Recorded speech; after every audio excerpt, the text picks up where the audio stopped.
حضرت امام باقر رضی اللہ تعالی عنہ کے بیٹے حضرت امام جعفر صادق رضی اللہ تعالی عنہ آپ ایک دن اللہ کے نیک بندوں کو درس اخلاق دے رہے تھے، امن کا درس دے رہے تھے۔ اتنے میں آپ کے پاس ایک شخص روتا ہوا، آنکھوں سے آنسو بہاتا ہوا حاضر ہوا، دست ادب کو جوڑ کر عرض کرنے لگا، یا حضرت، ہر گناہ کی اللہ نے قیامت کے دن کوئی نہ کوئی سزا ضرور رکھی ہے۔ ہر گناہ کی، ہر خطا کی، ہر ایک غلطی کی اللہ تعالیٰ نے قیامت کے دن کوئی نہ کوئی سزا ضرور رکھی ہے۔ بے نمازی، ماں باپ کا نافرمان، ظالم، مظلوم پر ظلم کرنے والا، ان تمام لوگوں کی اللہ تعالیٰ نے قیامت کے دن سزا رکھی ہے۔ ہر ایک گنہگار، بدکار، سیاہکار کی قیامت کے دن سزا مقرر ہے، لیکن کسی کا دل توڑنے والے کے لیے اللہ نے کیا سزا رکھی ہے؟ کسی کے زخموں پر نمک چھڑکنے والے کے لیے، کسی کی زندگی برباد کرنے والے شخص کے لیے، کسی شخص کی زندگی اجیرن بنانے والے کے لیے اللہ نے کیا سزا مقرر کی ہے؟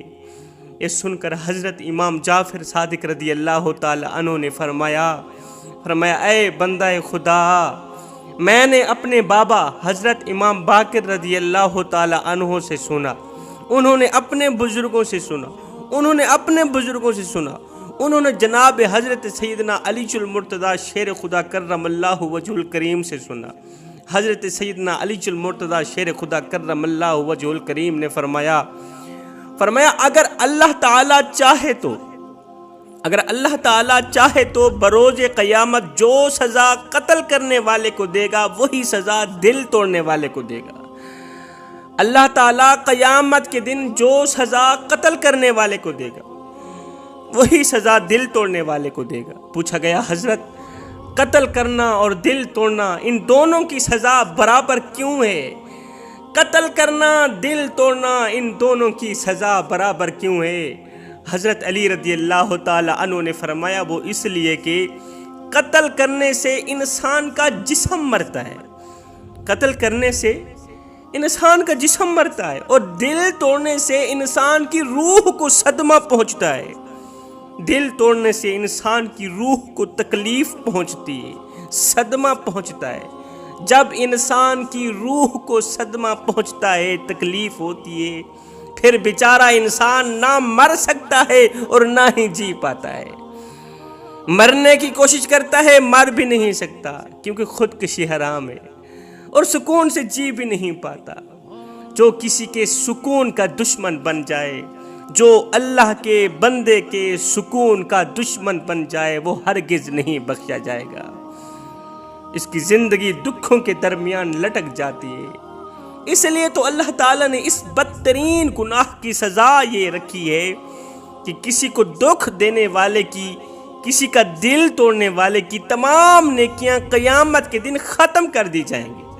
اس کی نیکیاں بھی ختم کر دی جائیں گی، اور قتل کرنے والے کی نیکیاں بھی ختم کر دی جائیں گی۔ دل توڑنے والے کی نیکیاں بھی ختم، قتل کرنے والے کی نیکیاں بھی ختم، پھر سزا تو دونوں کی برابر ہوئی نا۔ اس لیے جوانوں، اگر کسی کو ایک پل کی خوشی نہیں دے سکتے تو نہ دینا، کسی کو ساری زندگی کے لیے دکھوں میں بھی نہ ڈالنا۔ کسی کو ایک پل کی خوشی نہیں دے سکتے، نہ دینا، کوئی بات نہیں۔ کسی کی عزت والی پگڑی خاک میں ملا کر اس کی زندگی برباد مت کرنا، کسی کا دل نہ توڑنا، کسی کو دکھوں میں مبتلا نہ کرنا۔ ہائے، کسی کو دکھ دے کر، کسی غریب کی آنکھوں سے آنسو نکال کر، کسی کا دل توڑ کر تجھے کیا لگتا ہے کہ تو ساری زندگی ایسے ہی ہنستا اور مسکراتا رہے گا؟ نہ بندے، نہ، بس وقت کے الٹنے کی دیر ہے۔ سورج طلوع ہوتا ہے غروب ہونے کے لیے، سورج چڑھتا ہے ڈھلنے کے لیے، بس وقت کے الٹنے کی دیر ہے، تیری باری بھی دور نہیں ہے۔ اس لیے کہ زندگی کے کسی نہ کسی موڑ پہ اپنا کیا آخر بھگتنا ہی پڑے گا، کیے کی سزا ضرور بھگتنی پڑے گی۔ فرمایا، جب کوئی تمہیں بے وجہ رلائے تو اپنی آنکھوں سے آنسو اس یقین کے ساتھ صاف کر لینا کہ زندگی کے کسی نہ کسی موڑ پہ وہ تم سے زیادہ روئے گا، وہ تم سے زیادہ چیخے گا چلائے گا، کیوں؟ اس لیے کہ اللہ کا ترازو صرف انصاف ہی تولتا ہے۔ تکلیف انسان نہیں دیتا، انسان کے الفاظ دیتے ہیں۔ انسان کے الفاظ اور تلخ لہجے انسان کا جگرا پھاڑ دیتے ہیں۔ اس سے بڑی دل دکھانے والی بات کیا ہے جوانو، کہ ایک ماں کو کہا جا رہا ہے کہ آپ کی بیٹی ہمیں پسند نہیں ہے۔ ماں کو کہا جا رہا ہے کہ آپ کی بیٹی ہمیں پسند نہیں ہے۔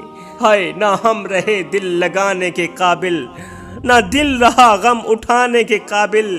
ربا تیرے بندوں نے دیے اتنے غم، چھوڑا نہ ہمیں مسکرانے کے قابل۔ ایک مصور کو کہا گیا کہ وہ دل کے دروازے کی تصویر بنائے، دل کے دروازے کی تصویر بنائے۔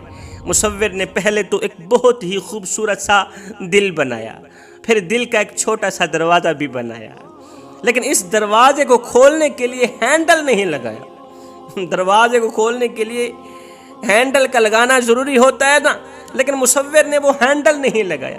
کسی نے ہینڈل نہ لگانے کی وجہ پوچھی تو مصور نے مسکراتے ہوئے کہا، دل کے دروازے اندر سے کھلتے ہیں، باہر سے نہیں کھلتے۔ اور دل کے دروازے تو اندر سے کھلتے ہیں، باہر سے کہاں کھلتے ہیں؟ ہائے شرابی سمجھتا ہے میں کسی کا کیا بگاڑ رہا ہوں، ہر گناہ کرنے والا سمجھتا ہے میں کسی کا کیا بگاڑ رہا ہوں۔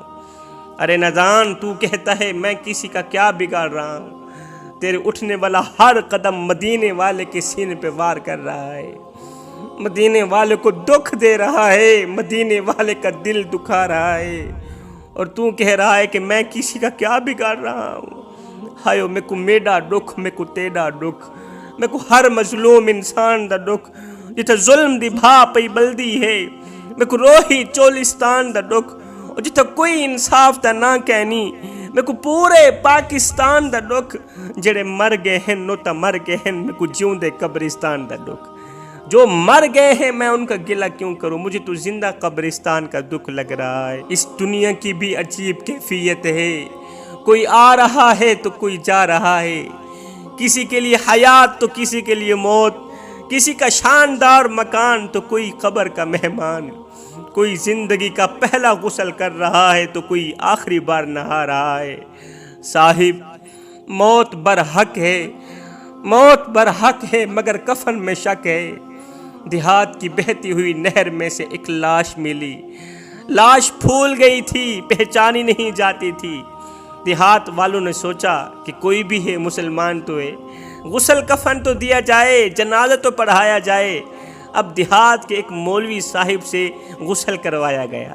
مولوی صاحب نے غسل تو دے دیا، مگر ان کے پاس کفن دفن کے پیسے نہیں تھے۔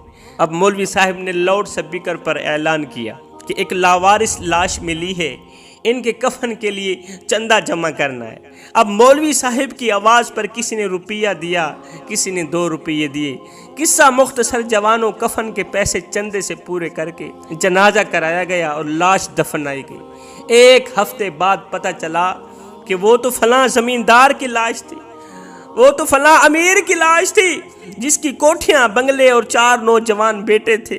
وہ تو علاقے کا نمبردار تھا، تو 10 مربع زمین اور کروڑوں کا مالک تھا۔ ہائے اس نے زندگی میں کبھی سوچا بھی نہیں ہوگا، زندگی میں اس امیر شخص نے کبھی سوچا بھی نہیں ہوگا کہ جب میں مر جاؤں گا، جب موت آئے گی تو میں چندے کے پیسوں سے دفنایا جاؤں گا، جب موت آئے گی تو چندے کے پیسوں سے میرے لیے کفن لیا جائے گا، میرے لیے کفن خریدا جائے گا، اور میں چندے کی رقم سے دفنایا جاؤں گا۔